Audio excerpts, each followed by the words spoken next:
தொண்டையில் சளி வராது. சளி வரலனா ஜுரம் வராது. அப்போ வந்து கோழி பார்த்தீங்கன்னா ரொம்ப ஆரோக்கியமாக இருக்கும். அது நோய் இல்லாத போது கோழிங்க நம்ம கொடுக்குற தீவனத்தை சாப்பிட்டு டபுள் மடங்கு இடம் கூடும். அப்போ நமக்கு அதை கறியாக்கி விற்கும் போது நம்மளுக்கு கூடுதலான லாபம் கிடைக்கும். சொர்க்க பூமியில் வாழ்ந்து கொண்டிருக்கும் விவசாயி.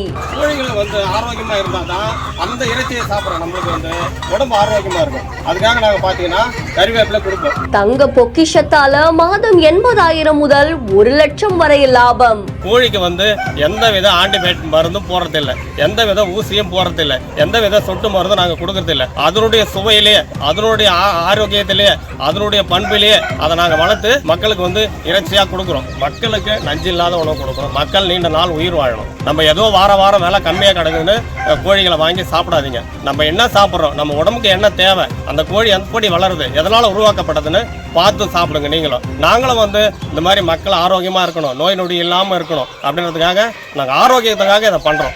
எத்தனை வருஷமா பண்ணிட்டு இருக்கீங்க? நாங்கள் ஒரு 5 வருஷமா பண்றோம் இதை. விழுப்புரம் மாவட்டம் மேல்மலையனூர் அடுத்த செக்கிட்டிக்குப்பம் பகுதியை சேர்ந்த இயற்கை விவசாயியான கப்பலொட்டிய தமிழன் அப்படின்றவங்க 15 ஆண்டுகளா இயற்கை விவசாயத்துல ரொம்பவும் செழிப்பா இருந்துட்டு வராங்களாமா. கிட்டத்தட்ட 10 ஏக்கர் நிலத்துல இவங்க பயிர்களை விளைவிச்சுட்டு வராங்க. அதுல இயற்கையான முறையில கருப்பு கவனி, குள்ளங்கர், சொர்ணா மசூரி, அதுக்கப்புறம் கேழ்வரகுன்னு பல இயற்கை பயிர்களை விளைவிச்சுட்டு வராங்க.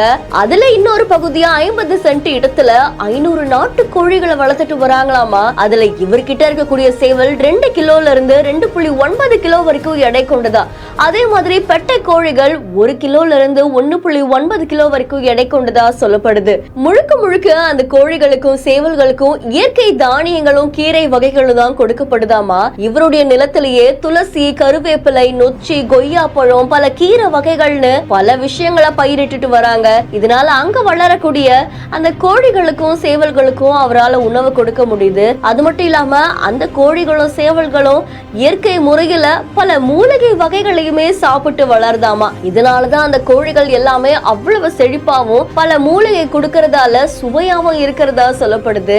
மேல்மலையனூர் அடுத்து இருக்கக்கூடிய அங்காளம்மன் திருக்கோவிலுக்கு வரக்கூடிய பக்தர்கள் நேர்த்திக்கடன் செலுத்துறதுக்காக இவருடைய விவசாய நிலத்துல இருக்கக்கூடிய நாட்டு கோழிகளை வாங்கிட்டு போறாங்களாமா. அதை தாண்டி சுய தொழில் செய்ய நினைக்கிறவங்க, முக்கியமா இயற்கை விவசாயத்துல செழிக்கணும்னு நினைக்கிறவங்க இந்த மாதிரியான முறைகளை இயற்கை விவசாயம் செய்தா நிச்சயமா 1 மாசத்துல 80,000 இருந்து 1 லட்சம் ரூபாய் வரைக்கும் லாபம் ஈட்ட முடியும் அப்படின்னு கப்பலொட்டிய தமிழன் அவர்கள் தெரிவிச்சிருக்காங்க. கிட்டத்தட்ட 15 ஆண்டுகளா இயற்கை விவசாயத்துல ராஜாவா கொடிக்கட்டி பறக்கக்கூடிய கப்பலொட்டிய தமிழன் பத்தின உங்களுடைய கருத்துக்களை கமெண்ட்ல சொல்லுங்க. இன்னும் பல இன்ட்ரெஸ்டிங்கான வீடியோஸ்க்கு பிஹைண்ட் நோட்ஸ் ஃபாலோ பண்ணிக்கோங்க.